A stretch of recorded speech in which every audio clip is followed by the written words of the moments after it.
నమస్తే, welcome back to our channel. ఈరోజు first time cast iron కడాయిని అసలైన పద్ధతిలో ఎలా సీజనింగ్ చేయాలో ఈ వీడియోలో చూపించబోతున్నాను. లేట్ చేయకుండా వీడియోలోకి వెళ్ళి చూసేద్దాం. ప్రజెంట్ డేస్లో ఐరన్ డెఫిషియన్సీ అనేది ఎక్కువగా వస్తుందని వింటున్నాం కదండి. మన కుక్వేర్ సెట్లో కూడా కొన్ని చేంజెస్ చేసుకున్నట్లయితే ఇలాంటి డెఫిషియన్సీ రాకుండా చూసుకోవచ్చు. క్యాస్ట్ ఐరన్తో చేసిన ఐటమ్స్ను ఎందుకు ఉపయోగించాలి అంటే, క్యాస్ట్ ఐరన్లో మనం ఫుడ్ని ప్రిపేర్ చేసుకున్నట్లయితే కొద్దిగా ఐరన్ అనేది మనం కుక్ చేసినప్పుడు మన ఫుడ్లోనికి అయితే వస్తుంది. సో అందుకని ప్రజెంట్ డేస్లో డాక్టర్స్ కూడా క్యాస్ట్ ఐరన్ ఐటమ్స్ని యూజ్ చేయమని అంటున్నారు.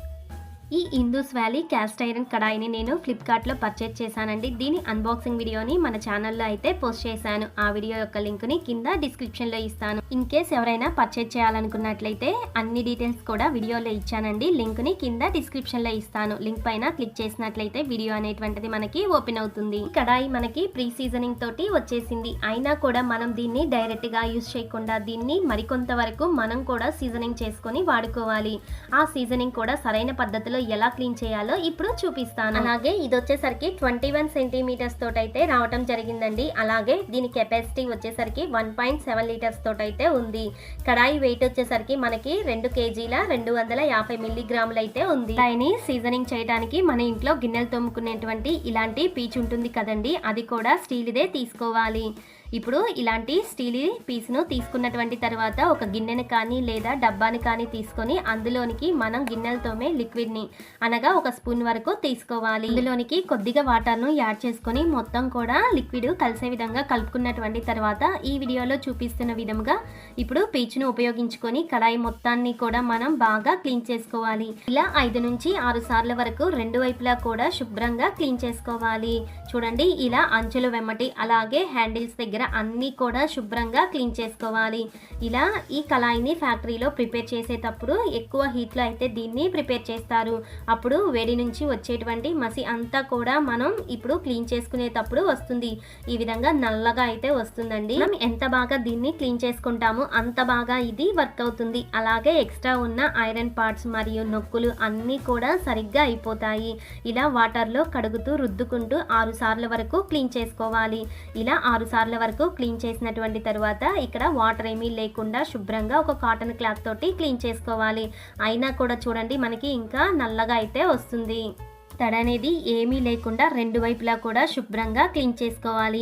ఇలా క్లీన్ చేసుకున్నటువంటి తర్వాత కొంత సీజనింగ్ ఎలా చేయాలో చూసేద్దాం. ఇప్పుడు స్టవ్ వెలిగించి మంటను మీడియం ఫ్లేమ్లో ఉంచుకొని క్లీన్ చేసుకున్నటువంటి కడాయిని ఈ విధంగా స్టవ్ పైన పెట్టుకోవాలి. ఈ కడాయి అనేటువంటిది మనకి ఒక 5 నిమిషాల పాటు వేడయ్యేంత వరకు ఉంచుకోవాలి. ఇలా కడాయి వేడైనటువంటి తర్వాత అందులోనికి కుకింగ్ ఆయిల్ను ఒక 2 టేబుల్ స్పూన్ల వరకు తీసుకొని ఒక కాటన్ క్లాత్తో కానీ లేదా టిష్యూ పేపర్తో కానీ ఈ విధంగా ఆయిల్ని అప్లై చేసుకోవాలి. ఇప్పుడు స్టవ్ కట్టేసుకొని వేడిగా ఉన్నప్పుడే మనం రెండు వైపులా కూడా ఈ ఆయిల్ని అప్లై చేసుకోవాలి. కడాయి హార్డ్గా ఉన్నప్పుడు లోపల పోర్స్ ఓపెన్ అవుతాయి. ఆయిల్తో మనం గ్రీస్ చేసినట్లయితే ఆయిల్ లోపల వరకు వెళ్తుంది. చూడండి కడాయి ఎంత షైనీగా ఉందో. ఇలా చేసి 2 గంటల పాటు దీన్ని పక్కన పెట్టుకోవాలి.